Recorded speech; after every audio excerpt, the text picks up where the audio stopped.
गुरु के सामने कैसे जाऊंगा, कैसे मुंह दिखाऊंगा कि मैंने अपनी पूरी जिंदगी अच्छे से निकालना था और मैंने अपनी जिंदगी को बिगाड़ दिया।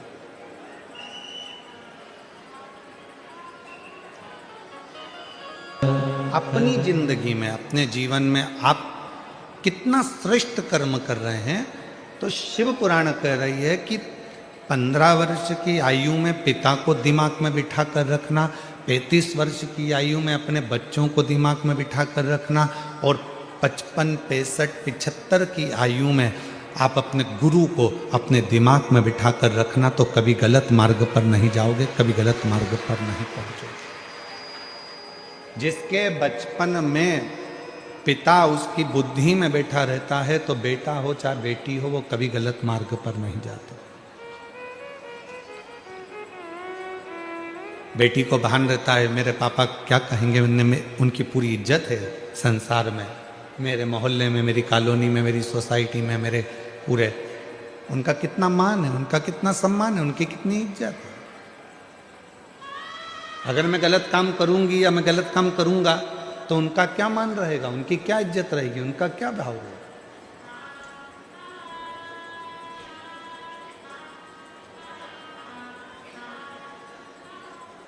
जिस बच्चे की जिंदगी में उसका पिता उसकी बुद्धि में बैठा होता है, वो बच्चा कभी गलत काम नहीं कर सकता, वो कभी गलत काम नहीं कर। और बुद्धि से पिता निकल गया तो वो बच्चा गलत काम कर।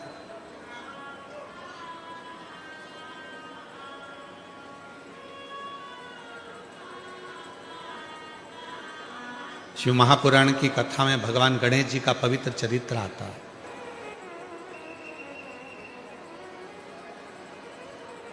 और भगवान श्री गणेश जी महाराज का चरित्र कहता है कि भगवान श्री गणेश जी महाराज ने अपने बुद्धि में, अपने विवेक में भगवान श्री शिव जी को बिठा कर रखा। दुनिया के लोग कहते हैं कि बुद्धि के देवता भगवान श्री गणेश जी महाराज हैं। कौन है? जम के बोलो, बुद्धि के देवता कौन है? गणेश जी महाराज। पर कोई तुमसे पूछे कि बुद्धि के देवता को बुद्धि का देवता बनाने वाला कौन है, तो आपको उत्तर देना पड़ेगा कि उनको बुद्धि का देवता बनाने वाला केवल एक है। नहीं तो माता पार्वती जी ने तो अपने तन का उपटन निकाला था, और पार्वती जी ने अपने तन का उपटन निकालकर उसका एक पुतला तैयार करा था। अब उस पुतले में प्राण दे दिया गया था।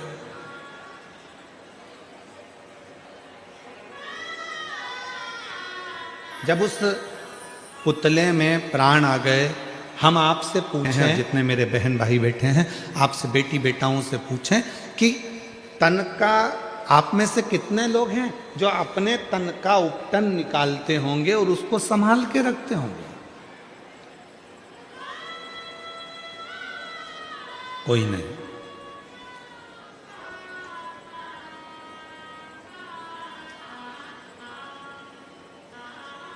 नैन कटर से नैन काट लिए और नैन को फेंक दिया, वो नैन तुमने संभाल के रखे क्या?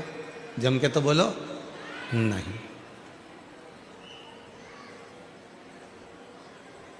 कटिंग करवाई, कटे हुए बाल फेंक दिए, उसको संभाल के रखा क्या? नहीं। तन में से मेल निकाला, उस मेल को निकाल कर फेंक दिया, उस मेल को संभाल कर रखा क्या? नहीं, कोई नहीं रखता है।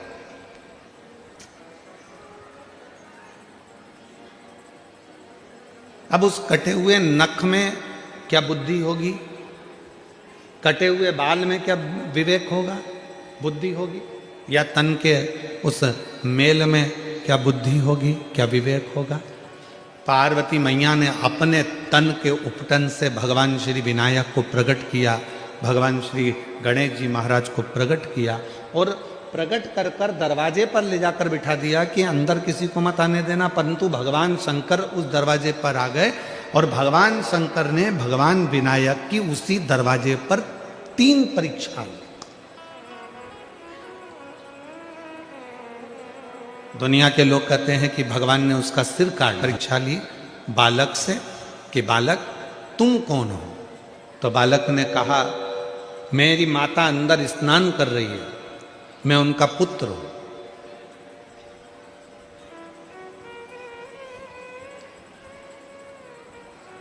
बालक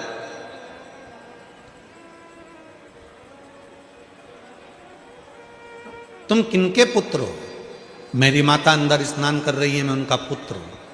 शंकर भगवान समझ गए कि पार्वती मैया ने भले इस बालक को प्रकट करा, पर इसमें बुद्धि नहीं है, इसमें विवेक नहीं है, ये अपनी माता का नाम भी नहीं बता पा रहे। मेरी जीजियों, मेरे जितने जीजा बेटे हैं, जीजियां बेटी हैं, बेटियां बेटी हैं, बेटा बेटे हैं, उनसे निवेदन करूंगा, तुम्हारे घर के बच्चों को तुम्हारे घर में जब उसकी परवरिश करो, दुनिया का कोई काम आए कि ना आए, सबसे पहले उसको अपने माँ बाप का नाम जरूर आना चाहिए कि मेरे पिता का नाम ये है, मेरी माँ का नाम ये है। मैं किस मोहल्ले का रहने वाला हूं, किस कॉलोनी में रहने वाला हूं, किस सोसाइटी में रहने वाला हूं। अगर बच्चा खोता है तो कम से कम मालूम तो पड़ जाए कि यहां का है।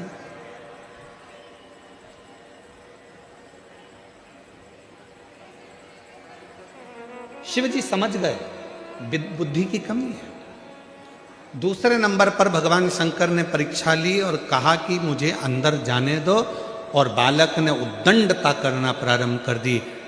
इतना अपशब्द बच्चे ने कहना प्रारंभ करा।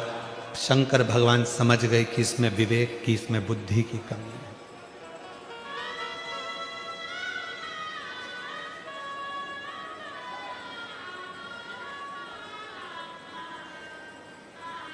मेहमान आए और बच्चों ने झुककर प्रणाम किया तो समझ लेना कि वो बच्चा पहचान में आ जाता है कि इसके घर के संस्कार अच्छे हैं, इसके माँ बाप अच्छे हैं, इसके दादा दादी अच्छे हैं। कोई आया तो इन्होंने प्रणाम किया।